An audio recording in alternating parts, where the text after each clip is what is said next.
abanyarwanda twese umutima umwe wo gukunda igihugu no kugikorera twese nk'umuntu umwe igihugu kimwe. Ninjira mu nzego z'ibanze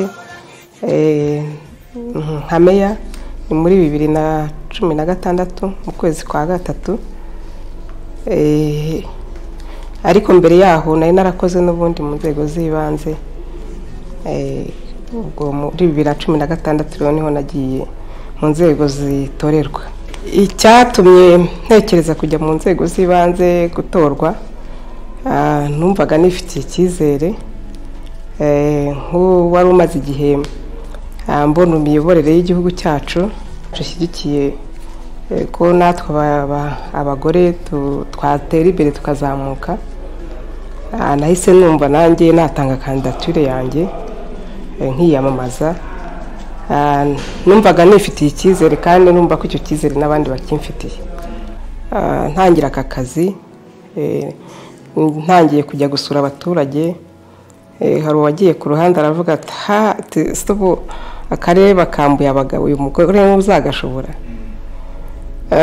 Hariho nagira ngo mbwire ko nabishoboye. Natinyo rero abadamu bagenzi banjye kuza muri aka kazi ntabwo kakubuza izindi nshingano. Hari izo kuba mu rugo, ari izo kumenya urugo, ntabwo kakubuza izindi nshingano.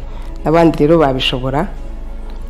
Ndashishikariza abagore n'abakobwa iki gihe tugiye kwinjira mu matora, nabo bagire ubwo butwari, bagire iyo nyota yo gufatanya na basaza bacu kubaka igihugu, noneho bari no mu myanya ifata ibyemezo, kugira ngo dukomeze kugaragaza ko ubushobozi tubufite, ubumenyi turabufite, ndetse n'ubunararibonye turabufite, kuko imirimo itandukanye n'ubundi igiye irimo abagore. Ndagira ngo nsabe n'abagabo gukomeza kudushyigikira, badutere iyo ngabo mu bitugu, be kumva ko hari izindi mbaraga tugiye kubarusha, bumve ko ari ukubigaranzura, ahubwo ni ukuza gufatanya nabo kugira ngo dukomeze kubakira hamwe igihugu.